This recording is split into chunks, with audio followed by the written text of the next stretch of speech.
Wethu ake nginibingelele nginamukele kuzonke indawo la kuzofika khona le video igama lami ngumsizi aka Inkosi admin. Uma uqala ngale channel liqinisekisa ucinzele usubscribe uzokwazi uthola zonke izinto engiyiphostayo kuyona ke le channel. Bafowethu namhlanje ngizodlulisa ukukhulu ukubonga kubo bonke abantu abahlezi bengisupporta njengoba ke nazi ukuthi ngihlanganise lapha u100k subscribers ngaze ngafinyelela esigabeni sokuthi uYouTube ukwazi ukungirecognize ngahlomula ke nayi ke award yeni bafowethu ama subscribers wenu kule channel njengoba ngiyazi abantu abaningi behlezi ke bethanda indaba ngibapostele indaba kule channel. Bafowethu umsebenzi wenu eningenzele wona ngiyabonga kakhulu bafowethu, uNkulunkulu enibusise.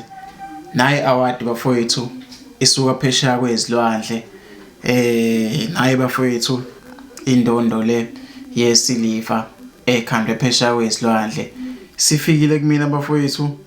Ngisemakhaya nje ekhaya namhlanje eJozini kwaMhlaba yalingana la ngiphuma khona nala ngizalelwe khona. Ngithi nje ake nginibonise bafowethu imsebenzini, ukusubscribe kwenu ikhona ongenza ukuthi ngagcina ngaze ngafinyelela lesigaba engikusona. So bafowethu ngiyabonga kakhulu, iqhubeke nosupport umsebenzi wami engikwenzayo eningenzela khona, ikhona ongenza ukuthi ngibe umsizi lo ke enguyena namhlanje. Semakhaya bafowethu banizizwe inkukhu ikhaya laphandle, ngisemakhaya ngiyaziqhenya ngoba semakhaya kithi nami ngiyomunye wabantu abazovota la emakhaya. So sengitheke angenza ivideo ngokukhethekile ngibonga ke zonke inkumbi ke zabathandi bomsebenzi wami engikwenzayo. Okunye futhi engakuveza la kule ndondo yethu ake ngiyibeke la ivele ngapha. Okunye ngakuveza leli phepha leli ngibhalelwe lona la sayinwa ke la ngumphathi ka YouTube. So bafowethu ngiyabonga kakhulu, uNkulunkulu enibusise ningenzele khona kukhulu kakhulu. Uma ukuthi ke mhlawumbe uyaqala ukubona le video noma uyaqala ukungena kule channel, ngiyakubengelela, ngiyakwamukela. Mina igama lami ngumsizi waGumede Sibongo phansi eJozini kwaMhlaba yalingana. Ngithanda ukudlulisa ukubonga kuzo zonke izinsizwa ke zangakithi ezihlezi ngeseka njalo lapha nje engqoleni kunezinsizwa lapha bafowethu indlela abajabule ngayo nami yangithosa kakhulu ukuthi ngiqhubeke ngizama bafowethu, ngoba siyazama bafowethu, siyazama. Akukho lula, kunzima kule industry, kodwa nje sifocusa ku entweni ezipositive ngoba sema ngabe siqala lo msebenzi bebaningi abantu ade bekhuluma besitshela ukuthi siyaforce lento yakho iyaforce ngeke iziye ndawo, kodwa azange sagive up, azange saphela amandla until size siwenze kwenzeke. Namhlanje sine award eqhamuka phesheya kwezilwandle. Akusikho ukuhlakanipha kwethu, akusikho ukuyitshela ukuthi mhlawumbe siyazi, but izinkulumo zabantu izona ezisikhuthazayo. Mangabe nje ungixeka kuyangikhuthaza kwalokho ukuthi ke bahlukene abanye baxeka ngokomona, kodwa ke asinankinga, sifocusa kulokhu okupositive ngoba siyayazi into esiyifunayo. So ngilethwa ukubonga kakhulu bafowethu, ngiyabonga ukubonga abafowethu abahlezi bengisupporta. Ngiphinde ngidlulisa ukubonga kwezinye zezinsizwa la engayithola zikhona endimeni nabanye futhi abangifice ngikhona. Ukubonga nje insizweni efana noDawude TV, oZwide Media, iReal TV1, Perfect TV, oKing Zoso.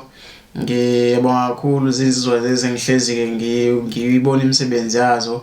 Abanye futhi ngiyabuka kubona, ngithathe lokho kuhle abakwenzayo. Insizwa lapha iRadio Inkenzo ekhona la kwaMhlaba yalingana, ngiyaphakamisa kakhulu futhi nakuyona. uMkhanyakude TV, ngiyabonga kakhulu bafowethu omkhaya bami, ngihleze ngibona ke bengeseka kakhulu ezintweni eziningi, bekhombisa futhi ukungabi namona. Namanje ama channel akhona, ama TV akhona ngoba maningi ku YouTube, sibaningi kakhulu, siyaphusha, siyazama. So ke abanye ingoba phela asijwayelene kangako, kodwa nje abengibabalayo ingoba ngiyabazi abanye imisebenzi yabo ngiyaxhumana nabo. So ngamakhulu bafethu support, niqhubeke nje niyeseke imisebenzi nabanye abantu, niqhubeke nibasupport, nisubscribe kuma channel abo ukuze bezokwazi ukuthi begcine betholele impahla enkulu bafowethu. Ukuba nalento lena akusiyinto encane kumina, kuyinto enkulu kakhulu empilweni yami. Selokhu ngazalwa into yokuqala le enginayo empilweni, akukho kunye. So nje ekhaya kithi kwaGumede bayaziqhenya kakhulu ngokuthi kube khona into efana nale. So ngiyabonga kakhulu bafowethu, uNkulunkulu enandisele. Angazi ngathini indlela abantu abangisupporta ngakhona ey'nkundleni zokuxhumana kwi-page le yaMsiza SA. Angazi bafowethu, ngiyazi ngumuntu ohlezi esiza abantu ey'nkundleni zokuxhumana, but nje indlela eningeseka ngayo ingenza ngibe nethemba lokuthi ngelinye ilanga impilo yami iyoguquka, ngibeke kweli level engifisa ukuthi ngibeke yona. So ngiyabonga kakhulu bafowethu, uNkulunkulu ebe muhle njalo empilweni zenu, kufezeke izifiso zenu. Abafuna umsebenzi bekwazi ukuthi besebenze, bagulayo ezibhedlela besinde bafowethu. uNkulunkulu ethele umusa kuyo yonke into enenzayo. Mina-ke ngumsizi umfana phansi ejozini womhlaba yalingana bafowethu, ngiyabonga.